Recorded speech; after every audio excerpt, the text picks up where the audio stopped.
This year, in the late afternoon.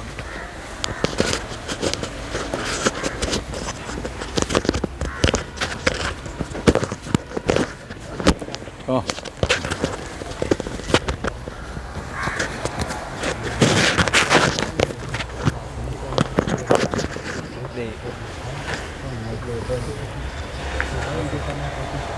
So maybe first let me welcome you to Bustani. And of course you have seen the graves, but we never called it graveyard. Whether people were afraid of using the word grave, but actually in a way it is a good idea to look at a grave not as a grave that you bury, but a place where you can make it beautiful at the same time. And it must be for that reason that our ancestors decided to call it Bustani. Right from the beginning, it was never called a graveyard as such. Probably it was known at home, but from the very beginning it was known as Bustani. And my grandfather built the house in the middle there, which was a bit later. And then it was our task, the youngsters in the family, as we were all growing up, generation by generation, it was our task to maintain the Bustani. We had two tasks: to maintain the Bustani so that it looks a place nicely to visit. And on Thursdays and Sundays, there used to be tea here. There used to be majlis. I mean, snatches always start with the end and then go to the beginning. So there used to be majlis here. And then there will be tea. And the majlis, the mullah would be sitting right here, not on this baraza. This baraza didn't exist at that time. Otherwise, the building is almost as it was when I found it 70 years ago. But there used to be a chair here, which we could put inside afterwards. And so he would be able to preach and be heard by all the people sitting around. A few of the older people will come up here, on top here, where there will be busatis, and they'll be sitting around at the barazas, around the wall. The rest of the people would be sitting on all of these other barazas down there. And you can see here there are a lot of barazas have been built all over. And when there's not enough baraza, then there are all the grave walls. And we don't seem to have as much objection to sitting on the graves. The Sunnis, many of the Sunnis don't like to sit on the graves. But here, we were able to sit and so. And now we had these 2 days of majlis. In a way, I'm going backwards, but that's okay to introduce you to the place. That, as I mentioned, that we had these two majlises a week, Thursdays and Sundays. Now Thursday is a usual Muslim day, Thursday before Friday. So there used to be majlis here, but also the bigger graveyard of the Junni Masjid, the old mosque of the town, was at Rahaleo, down this way.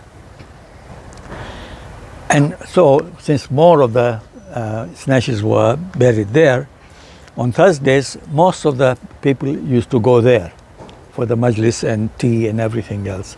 And a smaller number would come here. Around 50 or so would come here. On Sundays, they didn't have majlis there. So it was only majlis here. And how here, I'm going to give you a secret that has been very highly secret in the family. We never told other people outside, but now it is okay to say. On Sundays, we had a big problem.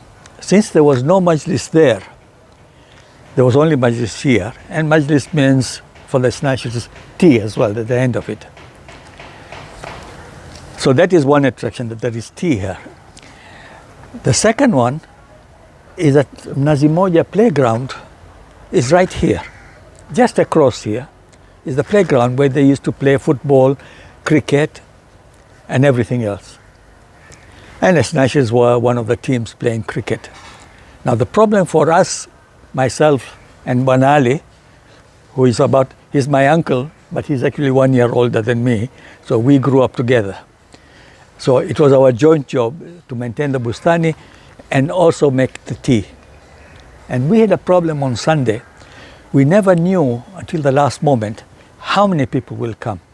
You can make tea according to the number of people expected, and normally it'd be about 50. But on Sunday we could not be sure. There would be a bit more normally. But if there is a cricket match there, and the Snatchers are playing or very interested in it, then we had a problem. At 6 o'clock, when the Majlis is going to finish, is also the time when the cricket match may finish. So now what do we do? And it was always a very, very critical moment, because we don't want to make tea for 100 people when only 50 will come, and then we'll have 50 cups of tea with us. At the same time, we don't want to make 50 and then people come and don't get the tea. And the Snatchers don't keep their tongues to themselves. I've heard it even in the Imamara sometimes, people complain. So how do we overcome? And that is our secret. We knew that will happen. And by the way, we used to make this tea not on electric machine or something. The old samawar. Do you know what is samawar? Yes. Do you know any samawar? None of you seem to know. Let me go get a sample. I think I have inside a small sample that I can really show you. This won't have been in here. About 5 times or 6 times this would have been the time that would have been needed. And the way it works, of course, people probably still might not know how it works.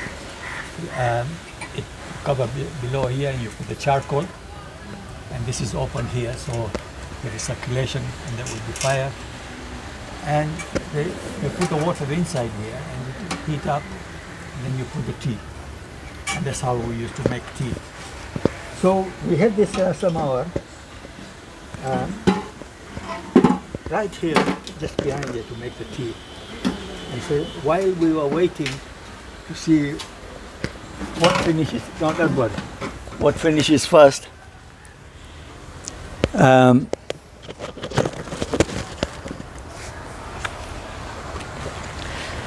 one of us will stand there at the corner looking at that entrance where you came in to see if the flood comes, we have 1 kettle of hot water ready, and we just add the hot water.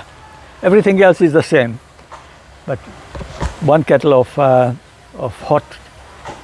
And nobody ever came to know that sometimes the tea is more diluted, sometimes it isn't. But that was our secret. Of course, the other secret thing, this was not so secret.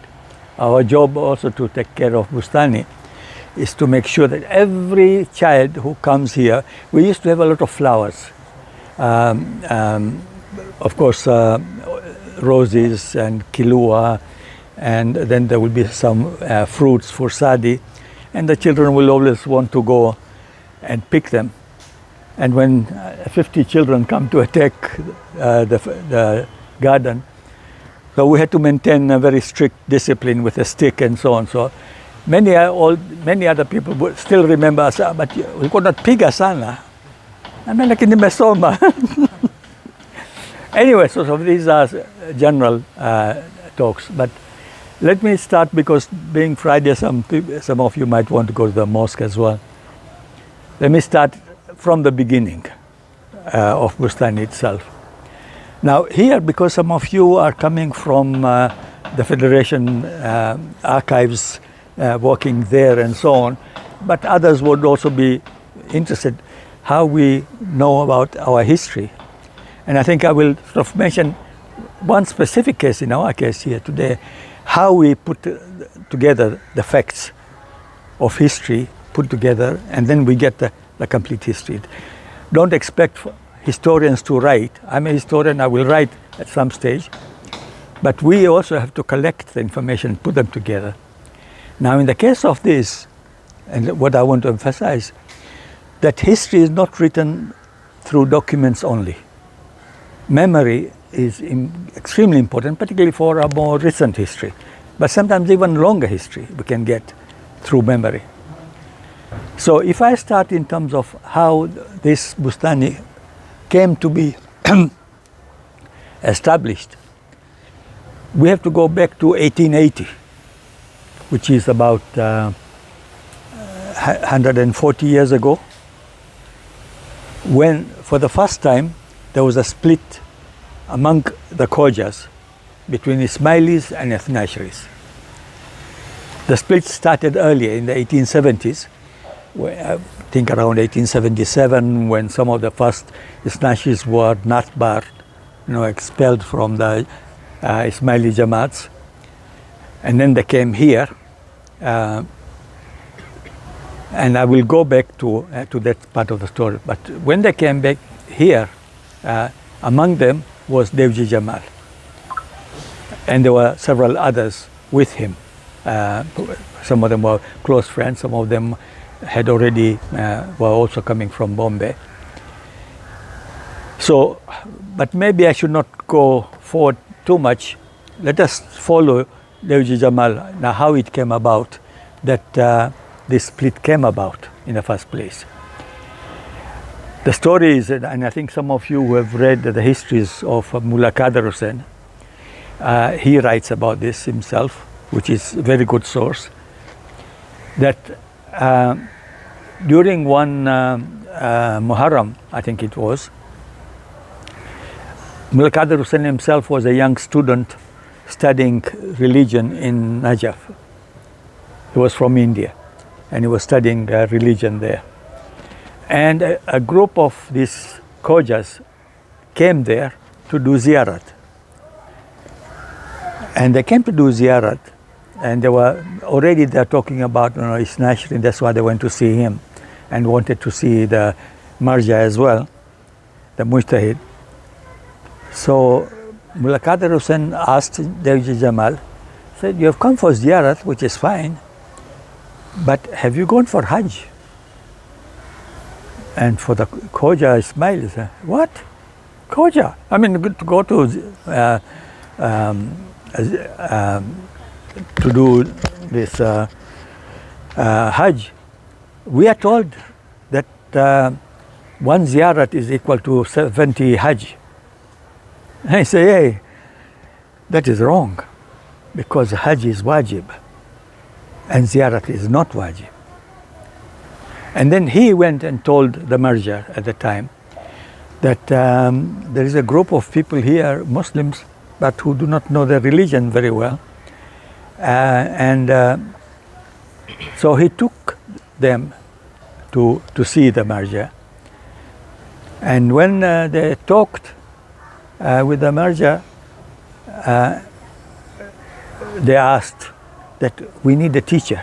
We do not know the religion very well. No, we know something about our attachment to Imam Ali and so on, but we do not know religion as such. We need somebody to teach our children. And they actually asked for Mullah Qadar Hussain to go with them to Bombay to start teaching. So that was sort of the beginning of that link. So then he finally went there, and later on the same Marja appointed a person from Iran to come here to be the teacher here later on. So that is the first connection. Now in 1877, 78, 79, Dewji Jamal and his other friends already coming here, they had been expelled from the Jamaat, and so now they began to try to think how to establish themselves here. Now, when they came here, they were still not really not barred yet. But when they came to be expelled from the Jamaat Khana here, according now this is Ravi, my grandmother. She is my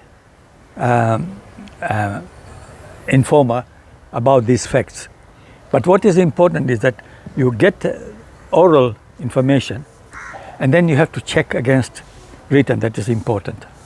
But oral is also very important because very often you get the kind of meat in the oral that you don't get in the written. So she told us when we were young that when they were expelled from the Jamaat Khana,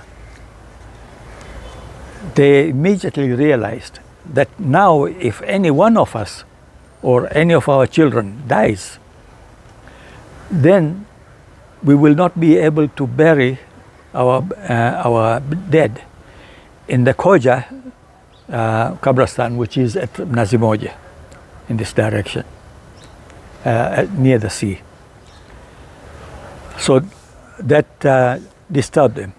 Now what will you do if that happens? And according to her, he went next door where there was an Arab lady staying there and bought this plot of land from her. And as it happened, the next day, one child of one of these families died. The next day. And the drama that grandmother could give, the whole taste of the drama as well. He said, so they prepared the body and started to go to Kabristan. And they were taking problem Kunazini, coming this way. And the Ismailis were wondering now, where are they going to go? If they're going to go to Nazimoja, they will stop them. So they were coming this way. The Ismailis were following them along probably Creek Road, parallel. They were going until they reached around here, Majestic Cinema. And suddenly, the Ismailis turned this way to come here. So the Ismailis could not block them. And so the first person who was buried here was a small child. So that was the beginning of the Bustani. Now that is according to Ravi, my grandmother. But as a historian, that is not enough for me. I have to find documentary evidence. And I went to the archives. I'm a historian. So I went to archives to do research, my own research on the history of Zanzibar.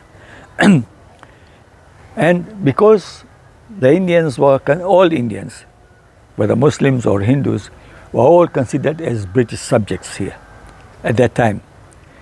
And therefore the British consul in Zanzibar, who existed from 1840, at the consulate you had to go and register anything that important, document, wills, anything. You buy a property, everything, you go and register there. And that was very fortunate, because all these registers have survived. They are in very poor condition. The paper really crumbles. You start reading them and crumbles in front of you. But I went through those documents and I came across the original purchase of this land. But it was not from an Arab lady. It was from some Baluchis who used to live here, apparently. Because this area here is very near Nazimoja, which is actually a creek. From Nazimoja all the way, it's called the Creek Road. And there used to be a creek all the way from Nazimoja all the way to Malindi, because the sea water used to come in. And all of this is really very swampy area, this part here. So the land was bought from these Baluchis who used to live here, because this is sort of the poor people's area. Near the creek, nobody wanted to build a big house. But anyway, we did find the documents, and so we have copies of them now, and it has it has been sort of confirmed. But that is one thing. But there's a difference between the oral and the written now. The written says from the Baluchi. But where the grandmother said it was from a lady nearby. But that is sort of a minor detail. But you need to notice it because sometimes it may be significant. But this is how the land was acquired initially. Now it was initially acquired by Dewji Jamal, and therefore it remained as a family property. But a couple of years later, somebody else from the community bought a bigger plot of land at Rahaleo, which is just in this direction. So, and then he made it work for all Khoja Shia ethnaceries. So then that became the main graveyard for the Shia ethnacery, but particularly later on when the split occurred between Junni and Nai Misid, this became the Junni Misid graveyard. And this is why the Majlis used to be held there, a bigger one.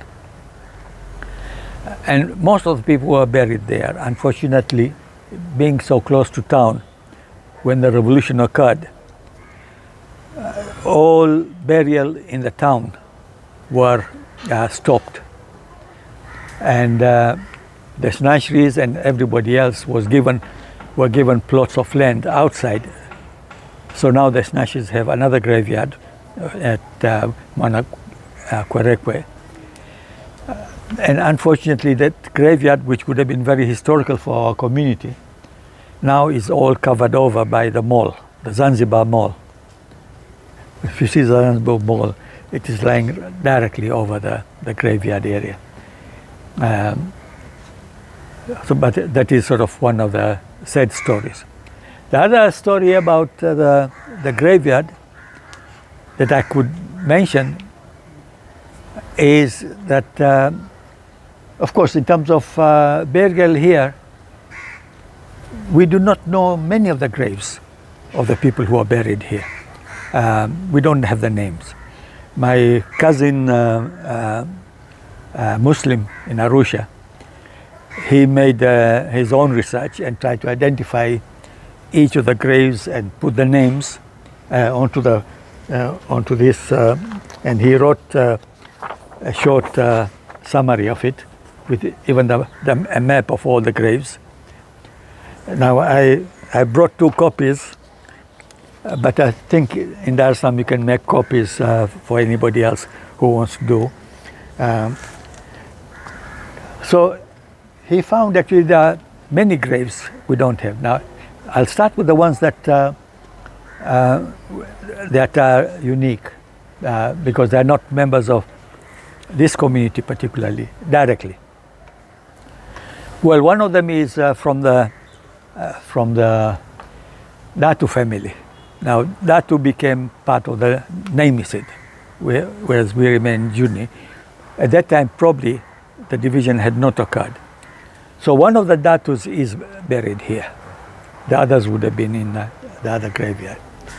But because we have a habit of making waqf, our waqf, in the name of Khoja Shia ethnacery. We don't start with the Shia ethnacery, but we start with the Khoja. And according to Sharia, you have to follow the directive of the person who made waqf. So if he is restricted to Khoja, it means you cannot bury non-Khoja Shia ethnaceries. And there have been some here. Long before we were established here as Khoja Shia ethnacery, there were Bahrainis, there were Arabs, Persians, some of them, who were, but they could not be buried there for that reason. And so they had to find some other place. So one interesting story was that, well, there is one grave of somebody who was actually a Kashmiri. He himself was passing through. He was coming from Reunion, going back to Kashmir. And when he was here, he died. But his relatives remained here, and they're still here in Zanzibar. But they are Kashmiris, and therefore not Khojas. So he is buried here. But one particular moment was that I think it happened, it happened when I was still here, young. But my father told me that once there was one alim, Sheikh Nashri alim in Zanzibar, but he was from Lucknow. He had come here as a religious teacher, and then he retired here. He was living here. Then when his wife died, the husband came to see my father and said that that my wife had expressed a wish to be buried here. And so he said yes, and she was buried. There is her grave there. And now that was sort of at that time I took it as a sort of normal story, nothing particular special about it. Only later, when this question of Khoja came up, then I began to ask, why did she ask to be buried here? Because she was not a Khoja. She could not have been buried there. She could have found another place, but she wanted to be buried here. But she was buried here, and her husband was also a poet. So he wrote a poem on the grave. Now I do remember that there was a marble with this poem in Urdu, but I couldn't remember really what was written on it. And then I went to study overseas, and the revolution occurred. Years later, when I came back here and we began to reclaim Bustani and began to rebuild, so we began to rebuild the graves as well, repair them. And I remember that grave. And I went to that grave and I could not find that original marble. It was gone. And right at that moment, my uncle, maternal uncle, Isa Piraukera, who used to live here next door, the brother of my stepmother, he happened to come here. He is now in Australia, very old. At that time, he was already living in Australia. So when he came, I just was showing him the graves, and I said that there is also this grave. I remember it was the wife of a certain alim, and there used to be this inscription here, but I don't remember what was written on it. And he was coming after 20, 30 years, and he thought for a minute or two. I said, I remember. I said, what? You remember from 20 years ago like that? I said, yes. And he recited it. And again, if you can, because I might as well sort of show you, since I have the thing that we got it. He recited that couplet in Urdu. And as soon as he recited, I brought out my notebook and said, hey, write it down. So he wrote it in Urdu, but he said, my Urdu is not very good, so you better confirm it. But otherwise it says this. And then I finally gave it to my son, and it has been written. Of course, you'll remember all this. Kya kya sitam the the dil beqarar par, lekin nazar thi rahmat parwardigar par, nikli jo dil se to Atif ने दे सदा बरहक है मौत लखो ये मुजीद मज़ार पर. Now Mujid, he put in inverted commas because he was called himself Mujid. That is his signature within the poem. So we got this written, although to get it is one thing, to put it on is another thing. So it has not been put on yet. But that was good. But I think the message particularly, I will tell you very frankly, myself, in terms of Khoja, I find this is our attachment to our Hindu custom of, what do they call them? Not Jati. It's our attachment to it, because it has nothing to do with our ethnicity part. But that will become a big story, because people will fight over it to retain that. But it has tended to keep us divided here, although it did not really lead to any conflicts between, for example, between us and the Bahrainis. We lived quite friendly, quite freely. With the Persians, of course, they were our teachers.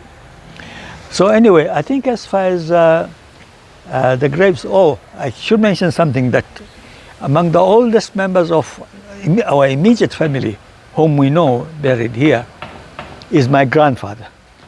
This was bought by my great-great-grandfather, Dewji Jamal. But he himself decided to retire the last years to Bombay. And he died, but then he wanted to be buried in Karbala. His son, Sharif, died on his way to Ziyarat.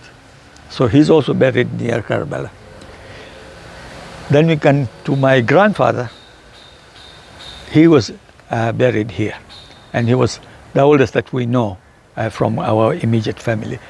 But later, his older brother, Muhammad Jafar, whom some of you might know, because he was a famous scholar as well, religious scholar, and has written books in Gujarati and so on, he's also buried here. But my grandfather particularly, when he was buried there, apparently he left wasiya that he wants to be buried with his three mothers. Three mothers. Now, you ask the question, how three mothers? One was his real mother, but she could not feed him when he was born. So he was fed by Mullah Safiya. Mullah Safiya was a Persian lady who was married to a Khoja, who established Mehfil Zainab, and then it was continued by her daughter. So Mullah Safiya, and she used to recite actually majlis for women. So she's a famous figure in the community. She was my grandfather's Dudma. So she is buried next to the real mother. And then there is a third grave of a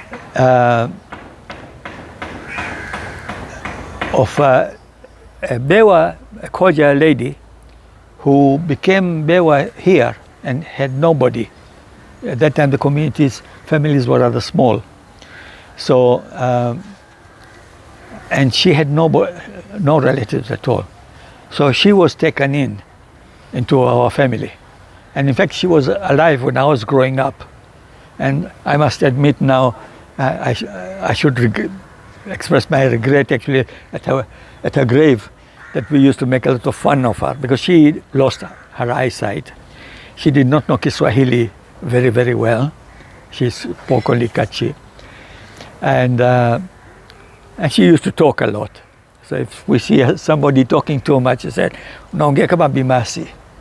But she's also buried. But my grandfather described her as one of the three mothers. So they're all buried, the four graves together in one line. And then there is, of course, behind there, Muhammad Jafar's. But the last person to be buried in this graveyard is another historical moment. And this was Ibrahim Sharif Dewji. Ibrahim Sharif Dewji, my eldest uncle, his family actually was staying in Arusha, so a lot of his children are there, some of them are scattered. And now he had a heart problem, and he came to Zanzibar for treatment and then died here. And he died on Friday, the 9th of December, 1961. 9th December 1961, he died. It was a Friday. And of course, he was already at that time, he was the president of the East African Federation. At that time, There was no African Federation yet, I think, to the East African Federation, and he was the head of it. So he was highly respected, and a lot of people came from all over, from up to Uganda and Kenya for the burial. And all of those people came here to this graveyard to be for the burial, including the Sultan of Zanzibar. The Sultan of Zanzibar himself came. He was a young man at that time. He had just taken over. And he was sitting with the rest of the people on those graves. I mean, if I show you the photograph, you'll not say that this is the Sultan of Zanzibar. But he sat like the rest of us. And so that was a major event. Now at that time when that happened, I was in Los Angeles. And it was, he died on Friday. Saturday I was taking geography at that time, so I had gone on a field trip for that day. When I come back in the evening, I see a telegram that they tried to deliver, but I was not there. And they said, you come to collect it. And I was tired at that time. I said, can't you open the telegram and tell me what it is? No, we can't open the telegram. You have to come and collect it yourself. So I went. And I opened it on Saturday evening. I find that my uncle had died. There's nothing I could do. I was alone. At that time, Los Angeles is not like Los Angeles now. There was no other Khojas, I think, within 50 miles, I think, or more of Los Angeles. And so there was nobody, and there was nothing I could do about it, too far. And I got only that telegram. It took me, and then that was Saturday rather. Monday, guess what happened Sunday night? Revolution. So the next day I wake up Sunday morning there, and I'm told there is a revolution. So my uncle's death, and then the grave, and then for the next month, I did not know anything what had happened to the family for a whole month, until a month later, I received a letter, an air letter from my father, telling me that everybody is fine, nobody was hurt in the family and so on. And at that time, Los Angeles, you could not even get information about Zanzibar. Apart from the first few days, 2 or 3 days, the communists have taken over Zanzibar. That was it. That is as far as the American interest was concerned. Otherwise, you didn't get any information. So it was a critical moment. But this is how Ibrahim became the last person to be buried. But I hope last until then, because I would like to also stay here.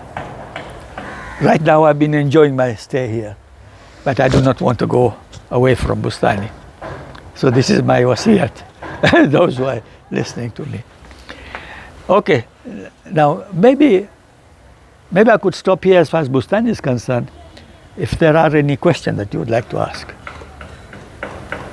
I mean, as you can see, I've become a storyteller now in my old age. So when I start talking, I don't stop. Yeah, if there are any questions.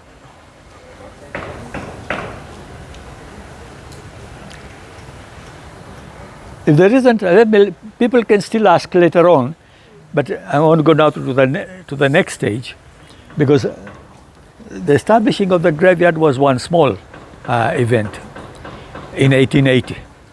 The big event, of course, was the building of the mosque. The first Shia Nashri, or I should say Khoja Shia Nashri mosque, built in East Africa was in Zanzibar. Now, there again there is a story, again from my Ravi, my grandmother, which was very useful, that she used to tell us when we were young how it happened. And the way she told us that when the split occurred, at that time, the Khoja community was the biggest community in Zanzibar. It was the biggest in particular. but it was sort of undivided at that time. Hindus were a large community, but Hindus at that time were largely upper caste. And now you see about the Hindu caste system, they were upper caste. And upper caste Hindus means that there are some restrictions on what they can do and what they cannot do. Two things particularly. One is that you should not cross the Kala Pani, the Black Sea. Don't cross the big sea. In other words, they wanted to keep all the high caste in India, not for them to travel around everywhere. But it was only for the high caste. Low caste Hindus who are fishermen and so on, of course they will go and trade everywhere. They didn't care about the lower caste. It's the upper caste they wanted to control. And most of the big traders were upper caste. There were Bhatiyas and others. So when the Hindus began to move to come to East Africa to trade, and trade was growing in the 19th century, Zanzibar was actually developing very rapidly at that time, that they were attracted to come and trade here. And the biggest trader was a Hindu trader from the 1830s. He was called Jairam Sivji. I hope I'm not getting... Anyway, it doesn't matter. But he was a Bhattiya. But they could not bring their wives, which means that the upper caste Hindu could not recreate themselves here. They would come here, stay here, make money for 3 or 4 years, go home, get married and stay for some time, leave some children there, come back here and make more money. And that's how it went for quite some years, until finally they were able to persuade their mullahs, their whatever they call them, that this is against our community as a whole, this way. And I'm told that in 1867, the first high caste Hindu landed in Zanzibar, belonging to the wife and to the brother of that Jairam Sivji. It was Jairam Sivji who was a customs master. At that time, the whole customs of Zanzibar and the whole coast used to be auctioned every 5 years. The Sultan did not want the bother of collecting the revenue. He was prepared to offer it on a contract for 5 years to a trader to do it, and then he just receives an annual income. So Jairam Sivji controlled the customs for nearly 50 years, because every 5 years he will bid the highest. Or the Sultan had so much debt with him that the Sultan could not really get rid of him, so he had to renew. So until that time, the Hindu remained small. And we have figures actually, by the 1870s, there were about 500, less than 500, but most of them were men. Most of them were bachelors, and they would stay in these maras. And this is why maras began to be built in Zanzibar town. Big buildings where there will be single bachelor rooms with shared bathroom and shared kitchen and all that. This is why those kind of houses were built, because most of the people were bachelors. Until later on, when they began to bring their wives, then they could reproduce and then began to be stuck.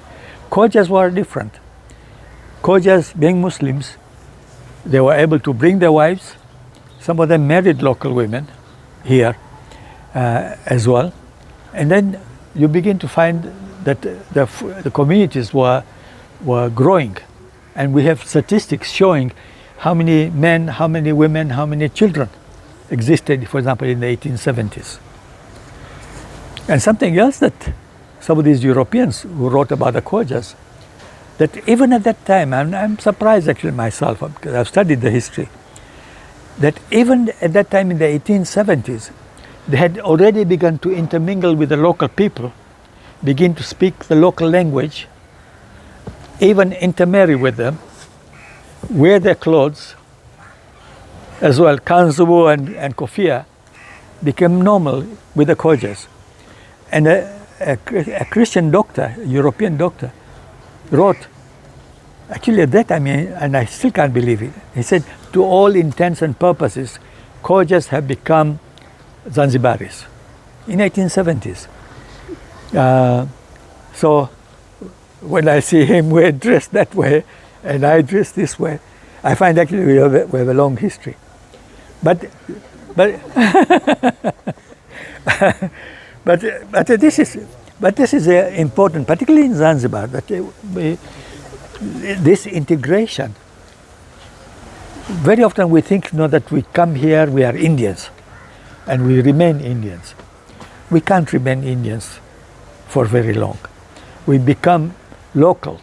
I mean, yes, we may still distinguish from the others, but inevitably, the whole history of Zanzibar, or of the whole of the Swahili coast, Mombasa, Lamu, you find the same situation, that people become localized and speak the local language. And some of them in Dar es Salaam, in Mombasa and Lamu, they've become even poets in Kiswahili. Indians who are poets, writing in Kiswahili, which is high Kiswahili. I once was sitting there in Lamu having my breakfast in one of the hotels there, right on the seafront, right near our National Mosque there. And I was sitting there and I heard two people arguing, coming along the street. They were arguing very, very loud. And I didn't sort of care, I heard it. I said, okay, I'll see them when they come by. No, who are these people who are arguing so loud? Because the whole neighborhood could hear.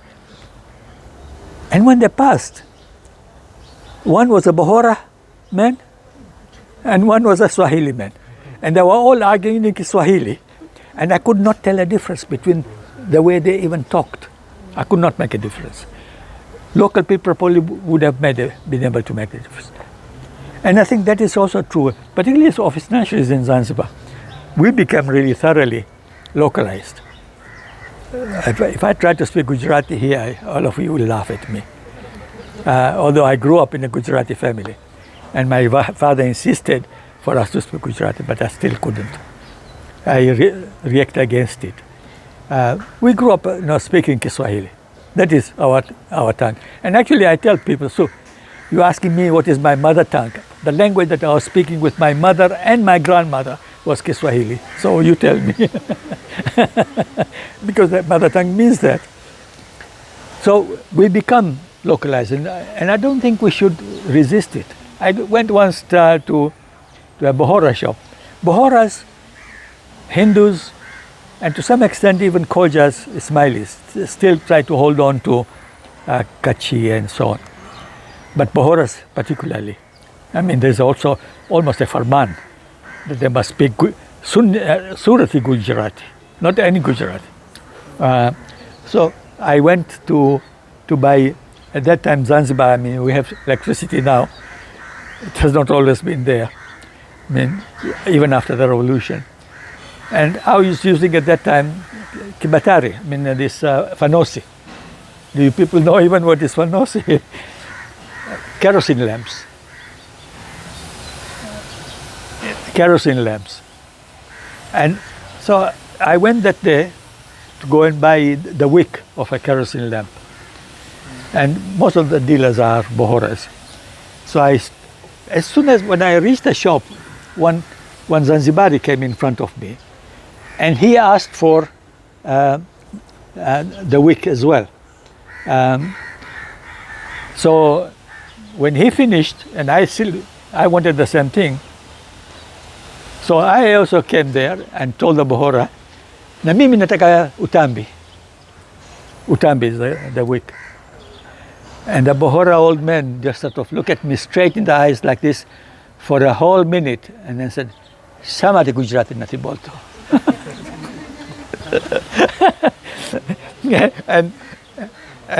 and I laughed. I said, "Hu jambari osho. Hu Gujarati boli so tame hasso." But we should not resist it. This is really our mother tongue. We have grown up here, we have benefited from here. When we go to India, we are foreigners there. And everybody knows. When I went to Gujarat, I was traveling around Kutch with a driver to show me around. So, of course, every few miles we'll be stopped by the policeman. And so as soon as he saw the policeman coming, and this driver tells me that when we arrive there, when we stop, don't say anything. I will talk. Because he knew as soon as I open my mouth, he will know that I do not know Gujarati very well. Yeah. So now I think we still have some time. So now let us go to sort of the real gist of the story that all of us, apart from the Bustani, in terms of Snatcheries are concerned. That at that time, the Khojas were still united at the beginning, in the 1860s, early 1870s, they were still united. And among them, the richest, who was emerging to become the richest, was Jairam and then Tharya Topan. Tharya Topan was the richest man who took the place of Jairam Shivji. When Jairam Shivji's terms finally ended after 30 years or so, Tharya Topan came in. And he rented the whole customs for 5 years, 5 periods. I don't know how many he took, because then he died. And he was so influential. He was the main advisor to the Sultan, or Barrash at that time. And when Barrash went to London in 1875, at the invitation of Queen Victoria, by the way, Barrash, the Sultan, invited himself to London. Maybe that part of the story is also interesting. The Sultan wanted to go to London actually to complain about the pressure that the British government was applying on him. At that time, Zanzibar was independent. It was not under the British. And the British did not want him to go there. So when he told the consul that he wants to go to England, and the consul said, "But I have not received any instructions from the Foreign Office." How you're telling an independent sultan that you have not received your instructions? That is your problem. But the Sultan was clever enough and said, "Okay, if you don't want me to come to England, I'll go to France." He knew the kind of Pakanapanya relationship between them. So then he went in 1875, and in his entourage was Tharya Topan. He was that influential. There is even a photograph of him with the sultans and so on. So he was very powerful, and he was very close to this Sultan Barrash in particular. The other thing about Sultan Barrash was that he was a staunch Ibadi Muslim, belonging to the Omani Ibadis. And he could be quite cruel in religious terms, but he was cruel in terms of Ibadi community is a small community compared to the Sunni. The Sunni are the majority here in Zanzibar, even among the Arabs. So they feel that they are a minority, which is also shrinking. And several of them have been converting to become Sunni. And this Sultan Barrash would not tolerate this kind of conversion, particularly from the people whom he trusted and whom he liked. And one of them was a young man who was an Ibadi, but he was very learned in religion. He was also a poet, and Barrash was very proud of him. So proud of him that when he established a printing press to print encyclopedia of religion, he would get that young man to write the preface for those volumes. And the preface quite often was written in the form of poetry. So he was that kind of a close. But that young man also decided to become Sunni. And Barrash could not tolerate it. He could not tolerate it. He put him in prison here for quite a long time. He still would not change.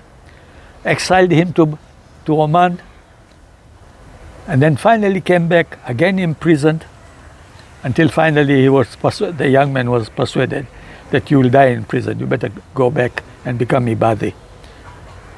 So he has that reputation of being religiously staunch. Now all that is important because of what I'm going to say about the Snashris. That when it came to building the mosque, our mosque, when Dewji Jamal and all his colleagues decided to build a mosque there, Tariq Topan went and told Barghash that these Snashris are going to build a mosque, and then they will recite the Imam Ali's name here, and the Ibadis have a big quarrel with the Shias. Now, so my grandmother now tells me, this is Ravi grandmother now again, that suddenly these leaders of the Snashris received an order to present 4 of themselves, the leaders, to meet the Sultan himself. And according to grandmother, they were convinced that they will be killed. They were so convinced that according to grandmother, they even wore kafan inside. And then they wore their clothes on top. So that was one precaution before they went. The second one was that they wrote the final will. Again, this is Ravi's still grandmother. They wrote the final will that if we are killed, then we are wearing the kafan and we would be essentially died in jihad. So we can be buried straight. We don't need to be washed or anything. You can just bury us. But they must write the will. Now that was something that, I mean, this is nice that they wrote the will. But now how do we prove it? I go to the archives. And I go to the archives and I find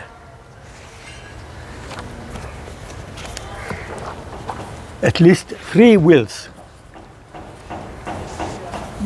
of Dewji Jamal, Muhammad Walji, and Ghulam San Tejpar.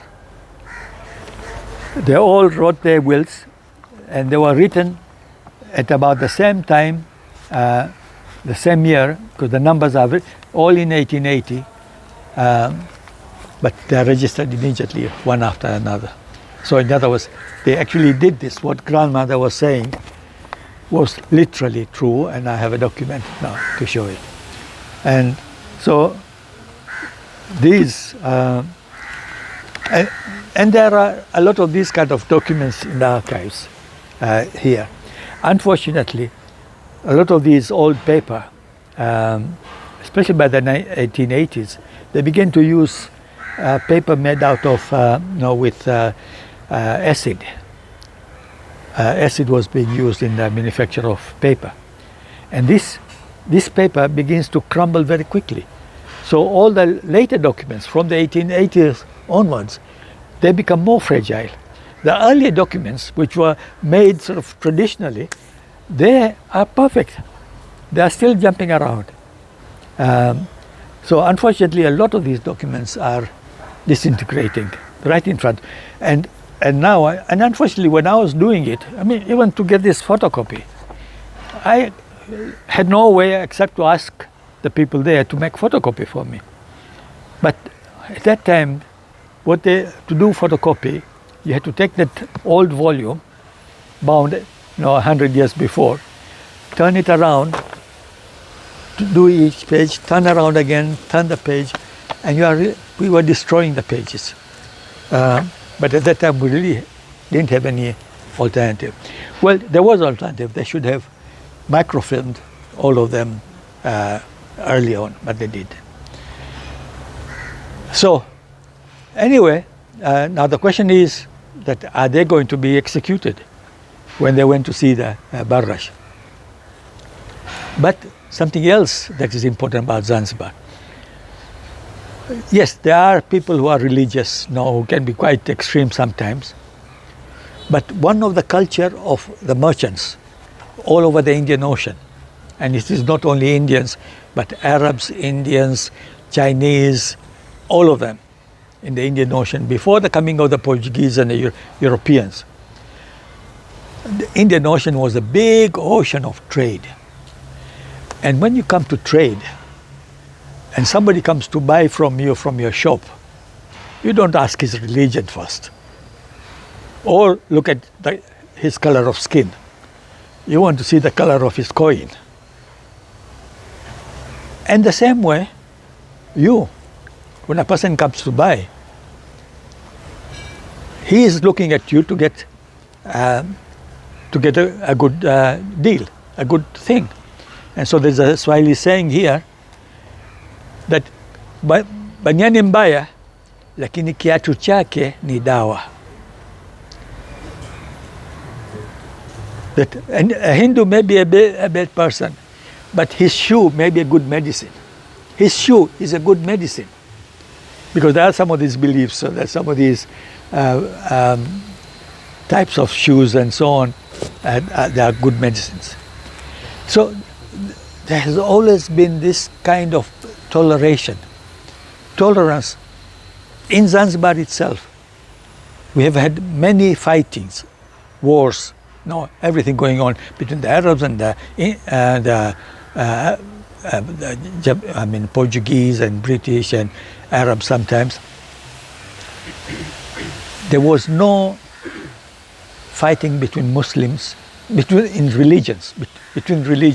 In the history of Zanzibar that I have studied from the beginning of the 19th century until independence. The first religious killing that occurred in Zanzibar was in 1987 by the police of the current state killing a Muslim. Before that, no religious. There were fights between, there will be sometimes Washihiris and Wamangas, different tribes of Arabs, or fight over Mbata or some other kind of economic conflicts, but not religious conflicts. And this is a tradition. It's not something unique to Zanzibar. It is all over the Indian Ocean. I met one German professor who went to teach in Kerala, in southern India. In Kerala, it's like Zanzibar in some ways. We have Hindus, Muslims, Jews, Christians, all of them. For hundreds of years, they've been living there. And they've been getting along quite well. So this German professor said, when I was teaching there, I could not understand. I find a Hindu passing near a church. And when he reaches the gate of the church, he turns to it, says something, and does this, and then goes away. Why? It's not his church. But he found out it is just paying respect to somebody else's religious place. And that is also true here. And in terms of giving examples of Zanzibar, this kind of religious tolerance, in 1840, the father of Bargash was ruler at that time, and he was Sultan here. And a Christian missionary, a German missionary came and wanted to build a Christian mission in Mombasa, which was under the Sultan. So he went to ask for permission to build a Christian mission. Now this is an Ibadi Muslim who is being asked. And he thought, no, he would have to ask permission and so on. According to the German missionary himself, and I have his book here inside, he writes in that book that the Sultan received him and gave him a letter on his governor in Mombasa, in which he wrote, I am sending you Dr. Kraft, who's a Christian missionary, of course. He is a man of God who wants to spread the word of God. Do everything in your power to facilitate his work. Now this is a Muslim recommending a Christian missionary to his governor to allow him to build. Because we were never asked to prevent non-Muslims from praying. We were never asked. We can try to convert them if they are convinced themselves, not force them. But otherwise we're not told to harass them. See, Islam is very clear on this. But this is the father wrote that in that book, and it is for all of us to see. And of course, later on, when it comes to our own, is it begun to rain now?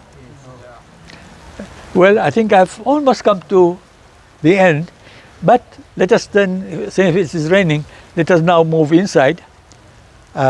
So we'll have some mandazin. Because before we begin to get too wet, maybe the culture. As I said, these are called the chair of the elders, particularly the chiefs and so on.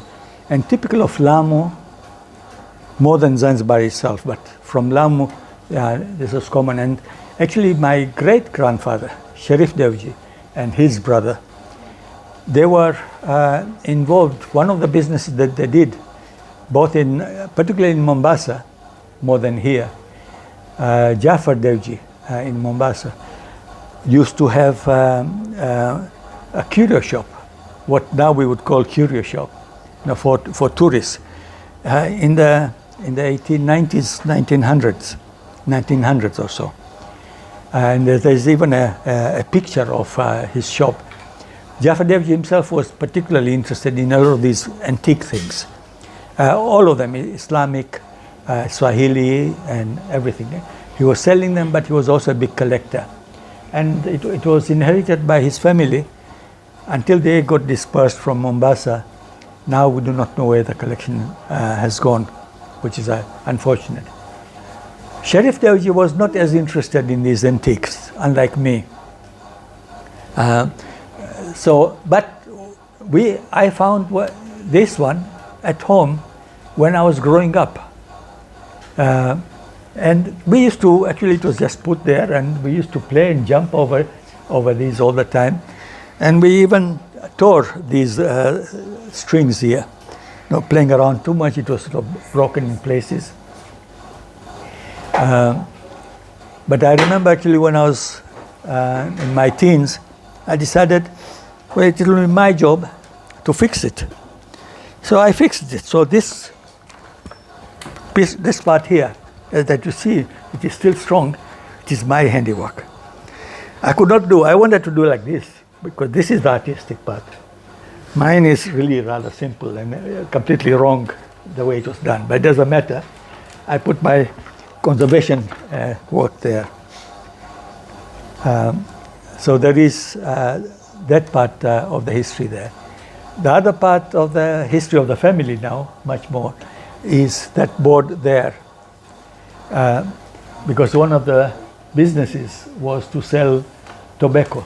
It was particularly Dutch tobacco. Haram, it's not haram. But haram in Qatar. Huh? It's haram in Qatar. In Qatar? Well, we are not Wahhabis. Huh? But anyway, so we were the agent. The family was the agent of this tobacco, but the scene itself actually is very typical, because if you actually can see the picture itself, you'll see that inside there is one old Indian who is selling typical stuff from Maduka. Will be rice and various grains and everything that you might want. Typical, like we used to have all over India, all over Zanzibar. And all of them, like that one there, they will have this scale. This is the old scale. And people, probably young people say, "Oh, what is that?"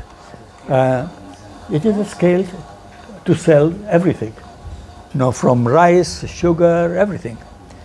And I found this actually, there is even the name of the owner, because it is carved in, so that it should not be stolen. I bought it and I saved it as part of my history. And then when we were arguing for a new constitution, and we wanted to argue that, actually I was arguing about Zanzibar and Tanganyika in Tanzania. We have a big problem there, that we don't have equality anymore. We used to be two independent countries. We have joined now, and we have become a non-entity. And to try to argue, to explain to the children in schools or in the countryside, even in Pemba, I took that. And what I did was to show the two sides. Tanganyika at that time when we became independent, and Zanzibar, constitutionally they were all independent, equal. Internationally they are all equal, with equal powers. We joined, and immediately we began to lose our power, and it began to shift. So we began to be raised on one side, powerless. So I used that actually to teach that lesson there, using that scale. Yeah. I don't know whether, maybe I've said a lot. Maybe I should ask if there are any questions that you have, anything particular that I might know.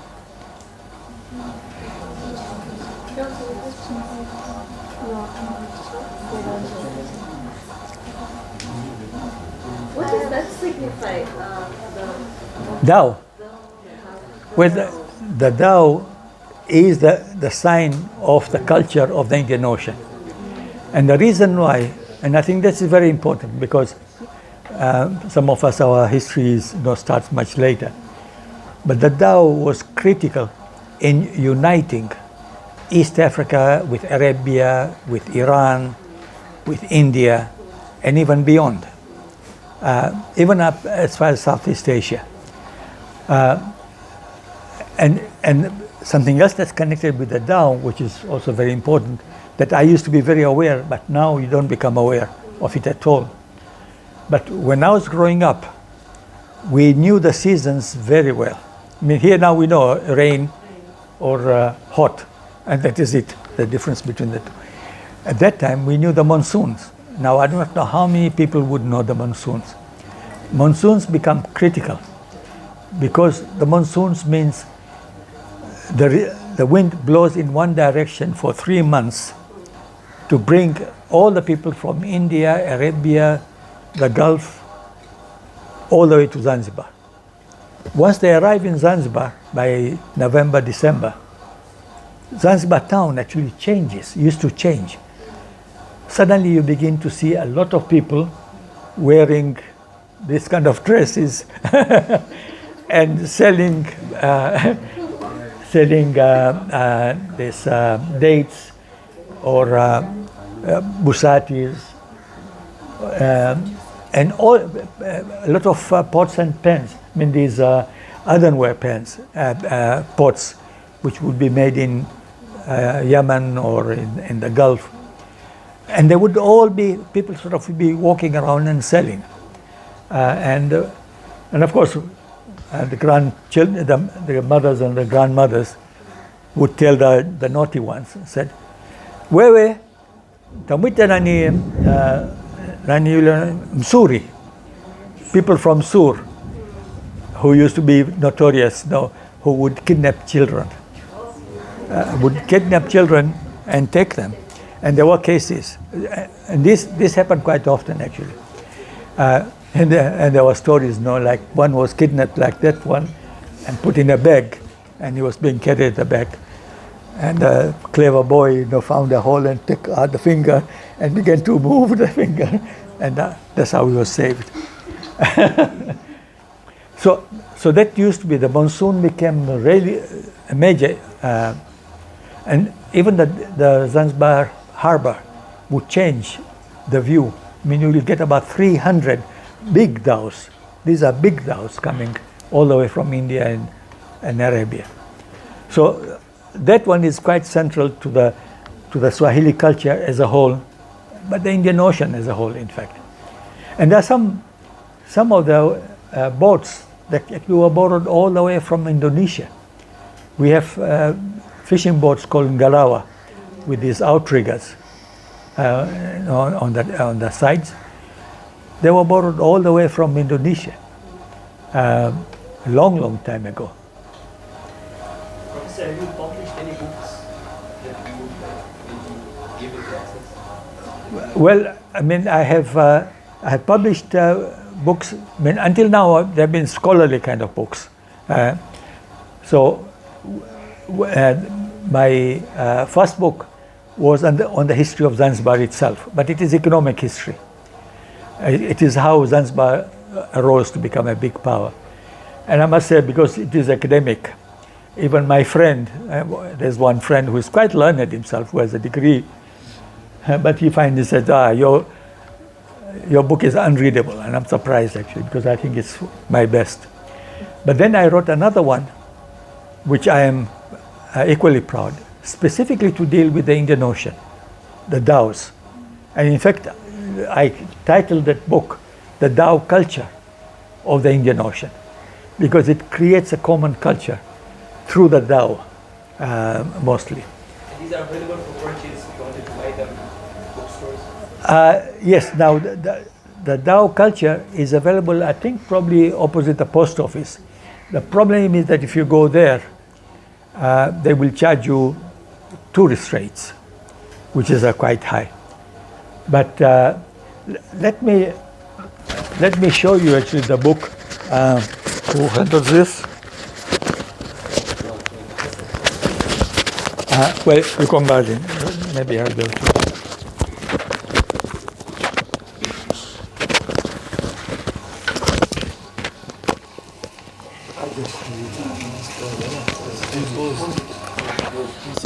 Volumes to the Federation office in Dar es Salaam.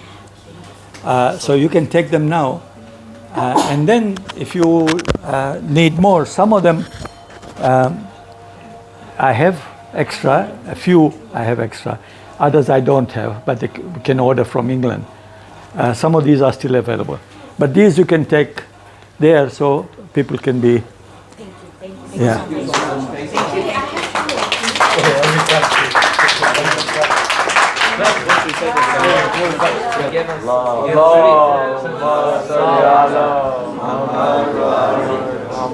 What was it? Salawat? Is it? I mean, the end? No. It was for the Oh, for the gift. Oh, maybe I should give more gifts. Yeah. And also the documents that I showed today, I think I will make copies. But there are some other documents of the community, but I have not been able to sort of go through fully. So I think I will collect them all, make photocopies, and then bring it together next time when I come. Professor, sorry, just a quick question. Knowing the Sharif Dewji family was quite huge at that time, and looking at the structure of the house, it's so small. This one, Yeah.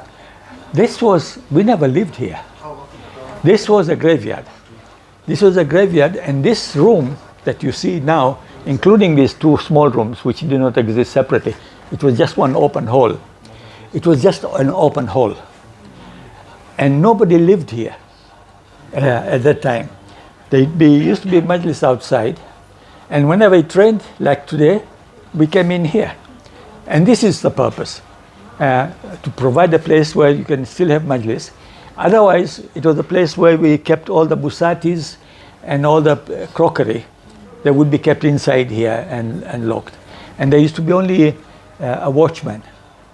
But I think what is interesting now that you raise the question, another issue about Indian settlement, that quite often you hear when you talk about people, when they talk about Indians, they talk about some, Indians are birds of passage. In other words, they come and then they go. And I say that is not really true. A lot of people have come and settled and married and intermarried and had several generations. And I think actually that is the reality. It's not always there. I mean, there are some people who would come and just drop the anchor here without leaving, without knowing. But many of them, when they came, and they said, well, this is a good place. I made my living here. My children were born here. It's quite comfortable here. Why should I go back to India? And then they stayed here. They made their home here. And I think that was the tendency over the long period. Now, in other words, that question of birth of passage quite often is misleading. And one example is actually of Sharif Dewji family itself. When he came at that time, he was still Ismaili in 1860 or so, for the first time. He comes to Zanzibar and finds, he was already a well-established businessman in Bombay. And he comes to Zanzibar and finds already that there are certain other Indian businessmen who are prominent, including Thare Topan, Jairam Sivji that I've already mentioned.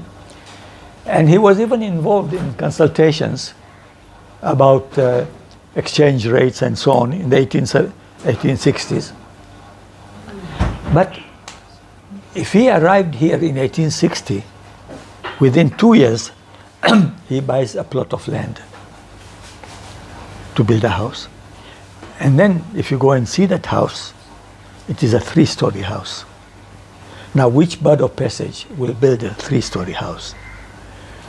Obviously, he had come here and said, I've reached home. Not completely, because he still was connected to Bombay and then went to Bombay. But he was not just going to pass through. With Hindus, it becomes necessary to be bird of passage when you cannot marry, cannot bring your wife here. That becomes a problem. Once they broke that barrier, then they began to settle as well.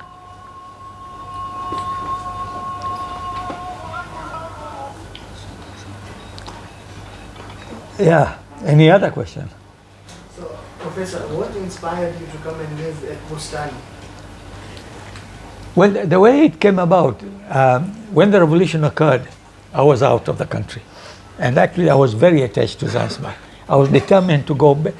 Originally, when I went to study to America, when I was leaving, my father asked me, he was a businessman, he asked me, so you're going to America to study. What will you do when you come back? And I replied, actually, maybe naively, said, I'll come back to Zanzibar and become a teacher. And he opened his eyes and said, but you know that you'll earn much more as a businessman than as a teacher. And I said, yes, I know, but I still want to be a teacher.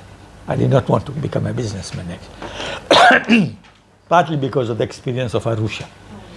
Arusha, when they went there, the people who went there, I mean, they established a business, but it was hard life. It was going from 6 o'clock in the morning to 6 o'clock in the evening during the season. And I said, I don't want that kind of life. Zanzibar, I was attached to.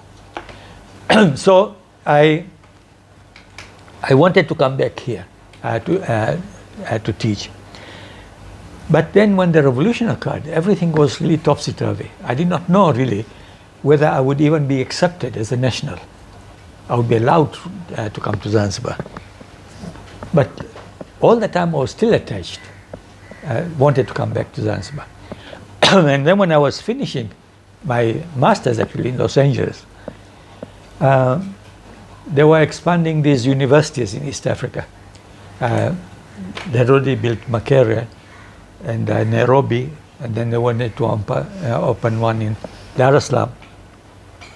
So they had vacancies, and they were offering scholarships to do PhD if I promised to come back to teach in Dar es Salaam. I said, yes, I can promise on anything. That is precisely what I want to do. So they gave me the scholarship. And I studied, completed it, and came back. And I have never looked back, actually. Life has not been cozy. I mean, there was a time in the 1980s to be a teacher in Dar es Salaam. Literally, one of my colleagues was an American economist. I was sitting once and he was drinking his soda, and he said, Abdul, do you know that our salary is equal to 40 bottles of soda? Our monthly salary was equal to 40 bottles of soda in the 1980s. It was really bad.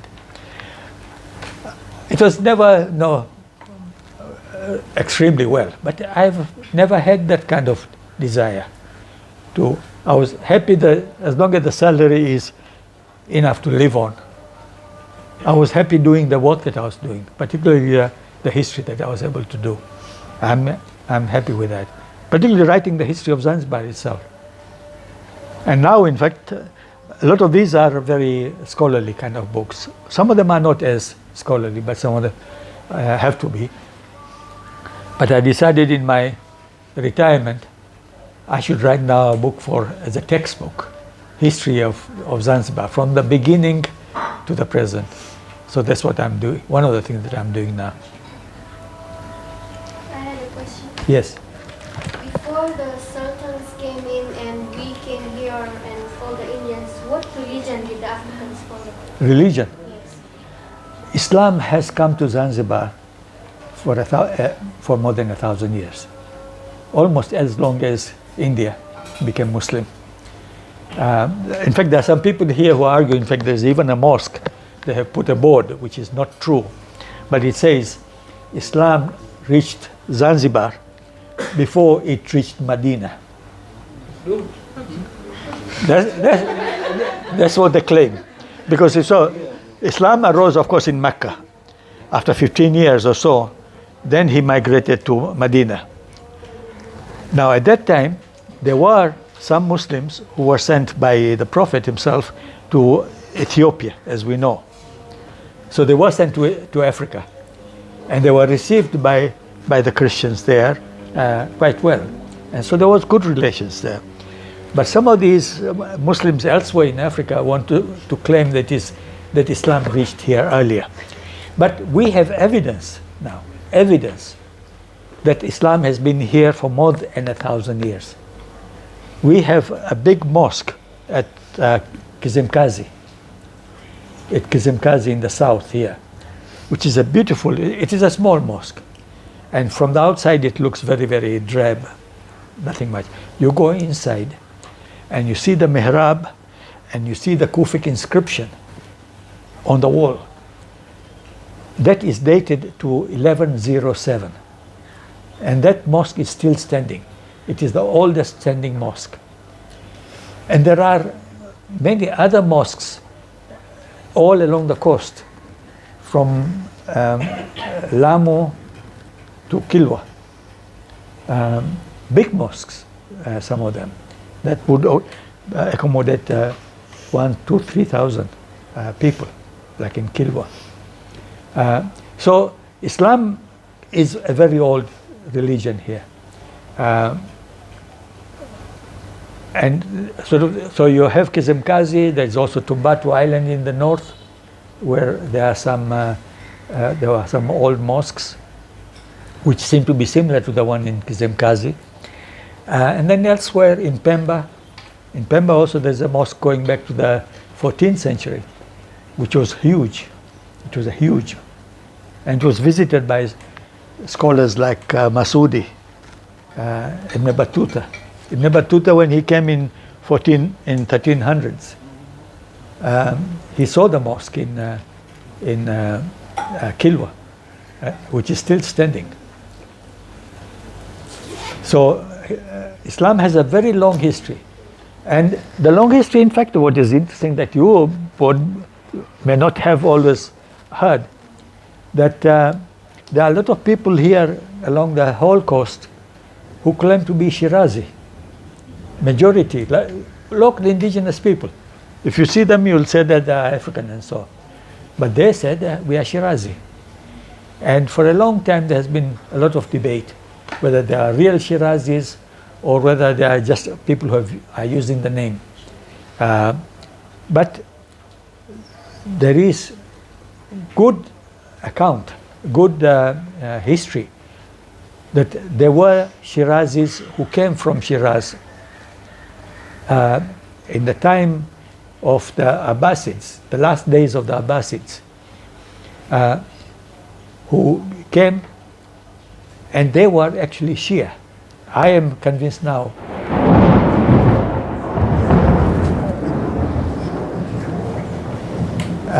I'm convinced because for a long time it was not very clear whether they were actually Shias.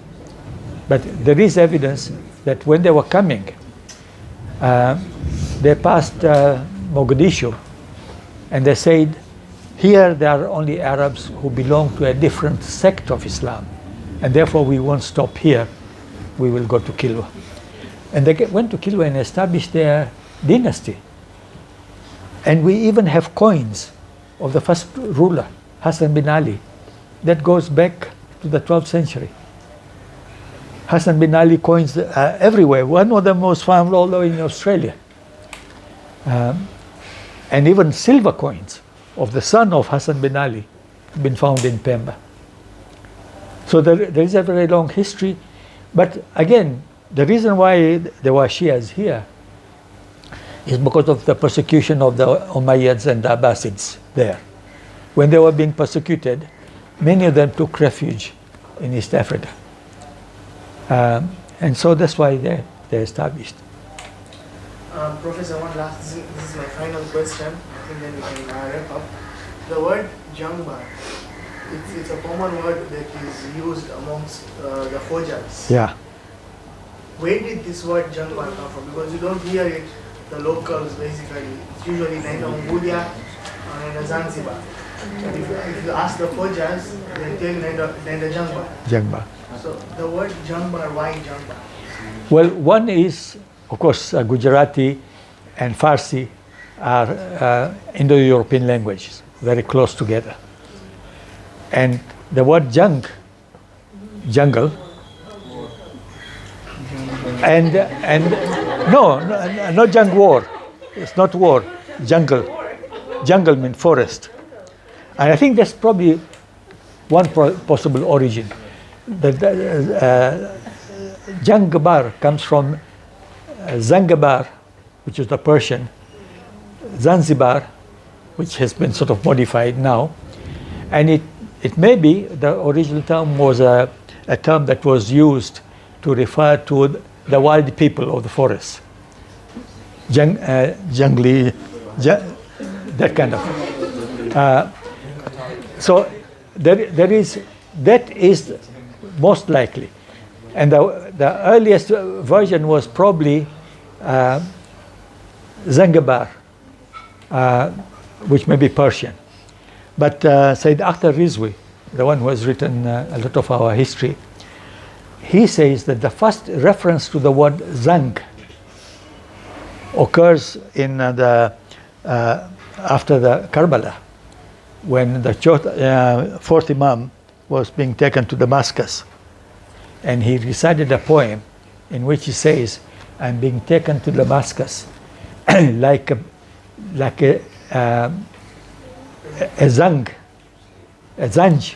zanj, who has no helper. In other words, a slave. He was being taken to. Now he says that is the first reference to the word zanj in Arabic. Other people who are trying to trace the origin of the word zanj, and which is also possible, that it might come from Greek, from the Red Sea, because they called the coast of East Africa Azania, and we still use the word Azania as part of Dar es Salaam, Azania. Azania also comes from the word zanj.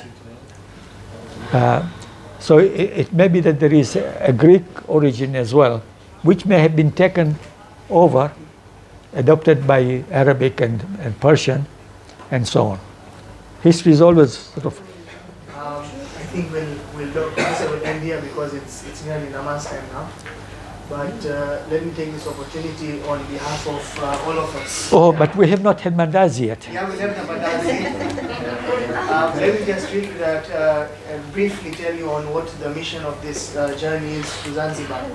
So basically, this is a group of youths that have taken interest to know more the history of their roots and how their forefathers came from India all the way to Zanzibar, and the conversion of the faith from the Ismaili faith to the Ishnashri faith, the Khoja traditions that we follow until today.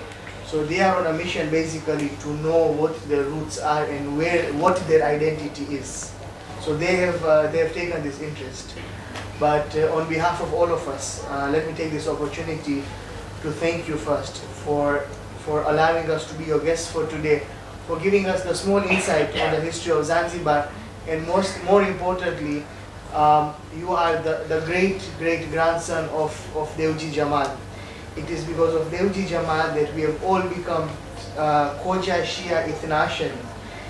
Not him alone though. Not him There were alone, always but- several. Yeah, but Dewji Jamal has taken the lead, if you see if you go into the history books. Yeah. So he has played a key role on where we are today. So first, it is that appreciation to you because he is your great grandfather. And our second appreciation and gratitude to you is for giving us the small history that you have given us. Before I end, let us recite Surah Fatiha for all the marhumeens of the Dewji Jamal Sharif Dewji family and all our past leaders who have served the communities in Zanzibar. Surah Mubarak. And all our relatives as well. Surah Mubarak al-Fatiha.